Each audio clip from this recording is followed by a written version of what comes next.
Hello viewers, welcome back to my channel. And by now you have got to know who am I.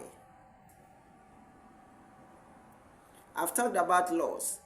First about a certain woman, and second about the Chief M.K.O. Abiola, who won the election in Nigeria, but he was denied courtesy of some people because of their self-interest. It was a terrible omen. The chief finally died, and it was a great loss, first to the family. The wife also died. The businesses of the chief was affected, and it was a loss.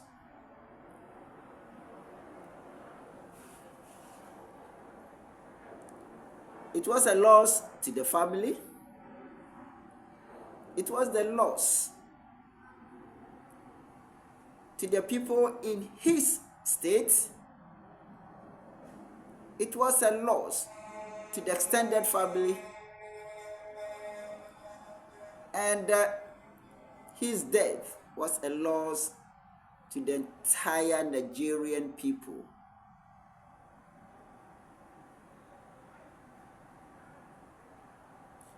So I told you that loss brings about so many devastating situations that if they are not managed, it will divide the home. It will cause terrible and indelible cracks in the home. It will even bring enmity in the same home or house.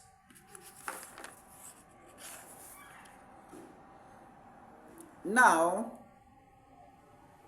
we are going to talk about loss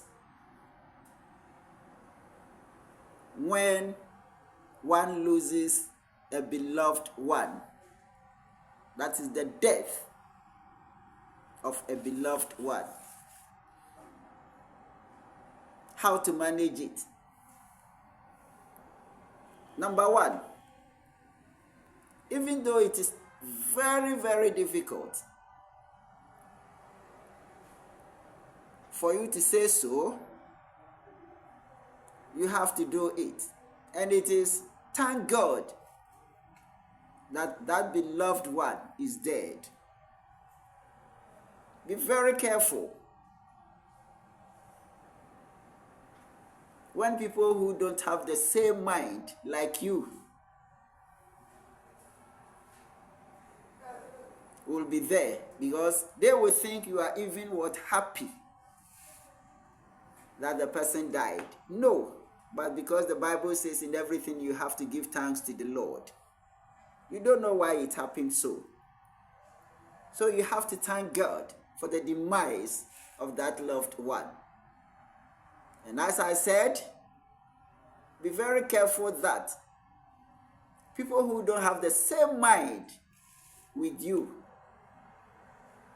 will not be around. They will say you killed the person, but then you are following the injunction of the scriptures. 2, believe that he or she will never come back. Whatever it is, he or she will never come back. He has gone and gone forever, and she has gone and gone forever. what happens is that your memory will always tell you that there once existed such and such a person, but your optic eyes will never see that person again. So do not be drenched in your own tears. Assuring yourself that you never see the person again will give you some improvement or courage in not being weighed down by the sadness or sorrow. But if you don't think about all this, you are going to submit yourself and yield yourself to sadness or sorrow, pains, anguish, or agony for several years to come.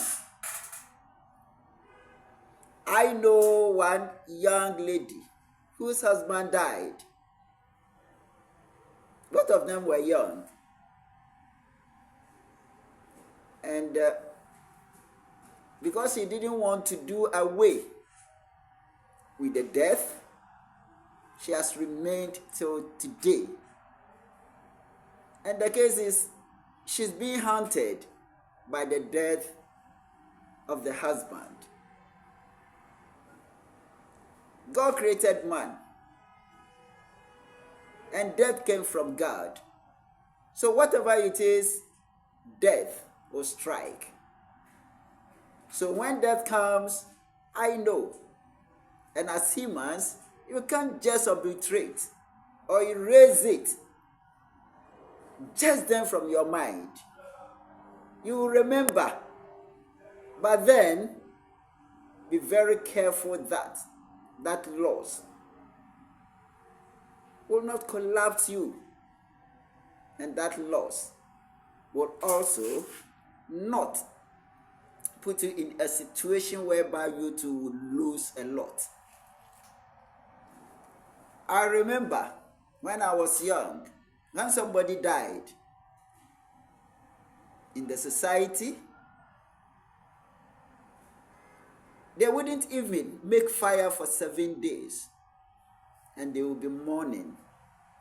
They will be weeping, and if the person who died was a man, about 3 or 4 women will be with the woman throughout, about a month, 2 or 3. You see, doing everything for her, and by so doing, she keeps on remembering. But the case is, if she's allowed, I'm not saying she should be left alone entirely, but if the presence of others may be moderated, it will let her recover quicker and forget about some of the situations that will let her mourn every day. You let her cook herself, to wash things herself. But if it is in the evening that someone, a fellow woman, will come and be with her in the room, I think it will be okay. But doing everything for her, she has all the world to mourn the husband. And that is not the case. It shouldn't be done that way. Because when death comes, it has come. And nothing, repeat, nothing can take it away. The next thing is, if there are some things that we use to remember that person, please keep them somewhere, like pictures, like dresses, like something he or she was so fond of while alive. Put it at a place where you will not even see them.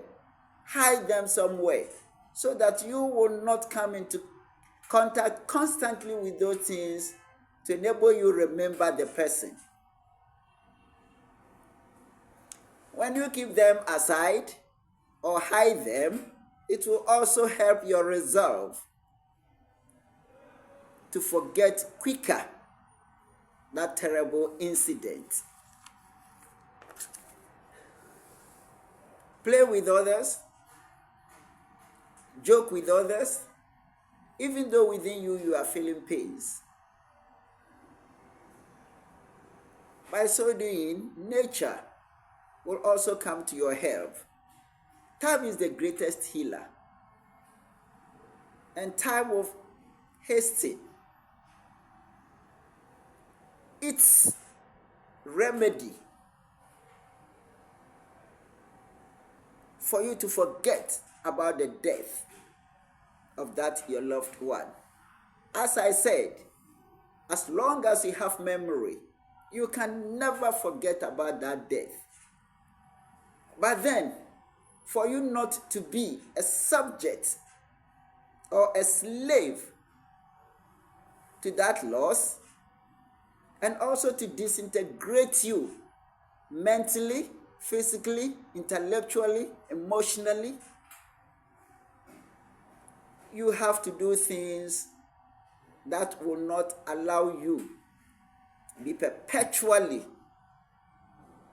under the influence or dictate of sadness and sorrow.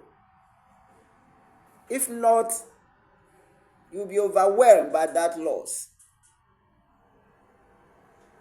We see so many people, when they lose loved ones, they themselves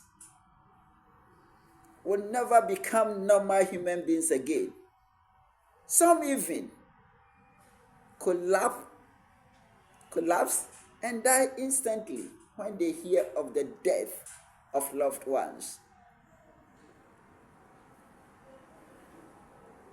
It does happen. Some will collapse and they cannot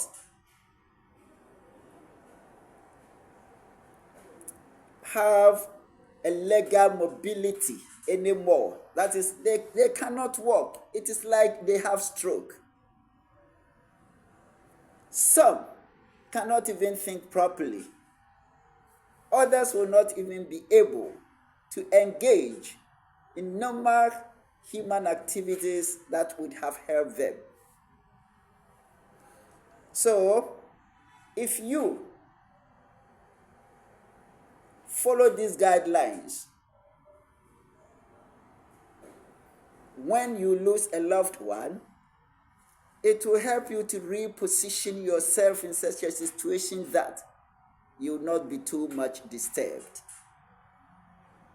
As I have said, the first thing is to give thanks to God, even though some of you may find it very difficult. But I think it is the best thing for you to do.